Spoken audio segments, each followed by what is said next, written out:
Welcome to Samba Samba. Enjoy the video. You start by confirming permissions and accounts.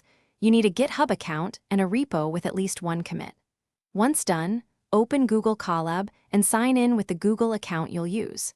Next, choose File, then save a copy in GitHub to trigger the OAuth prompt. Authorize Colab to access your GitHub. Make sure to pick the correct repo and branch so changes land where you expect.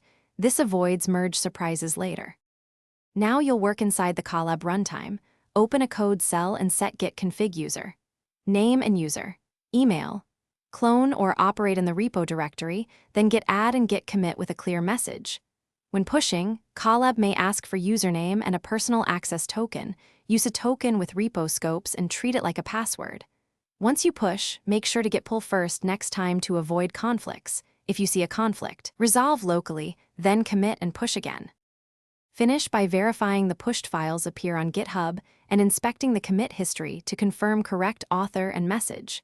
If something looks off, run git status and git log in Colab to understand the repository state.